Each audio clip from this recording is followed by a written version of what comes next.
Для семьи Джонсон их вороная кобыла Дейзи была не просто домашним животным, а полноправным членом семьи. В прошлом цирковая артистка, она заслужила спокойную пенсию и беззаботную жизнь на просторной сельской ферме.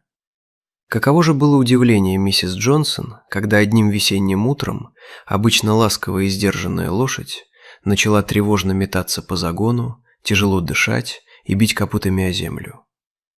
Опыт подсказывал хозяйке невероятное. У Дейзи начинались роды, хотя кобылы никогда не сводились с жеребцами. Прибывший на вызов ветеринар, доктор Томпсон, подтвердил догадку. Ситуация осложнялась тем, что плод находился в неправильном тазовом предлежании.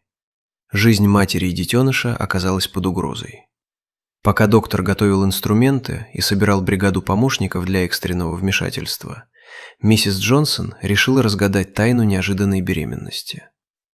Проверив записи с камер наблюдения за прошлые месяцы, она опешила. На видео отчетливо было видно, как глубокой ночью неизвестная женщина намеренно открыла калитку и впустила в загон соседского жеребца по кличке Рокки. Охваченная гневом за безопасность любимицы, миссис Джонсон отправилась к хозяину Рокки, соседу Филиппу.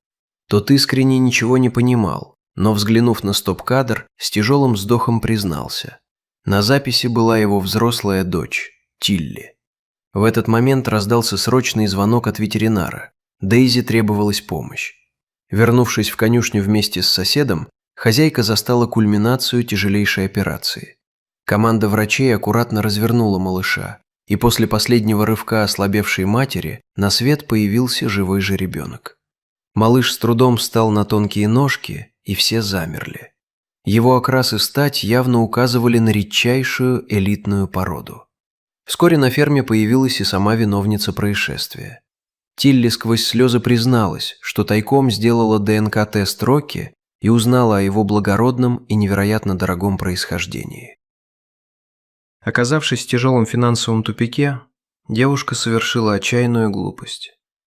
Надеялась получить ценное потомство, не подумав о риске для чужого животного.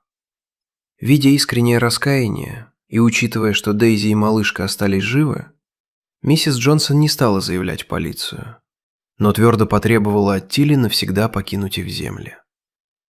Новорожденную кобылку назвали Дороти, что означает «дар Божий». Продавать редкую лошадь фермеры не стали. Вместо этого они открыли на ранчо уютное пространство, где Дейзи, всегда скучавшая по вниманию публики, провела остаток дней в окружении искренней заботы и восхищенных гостей.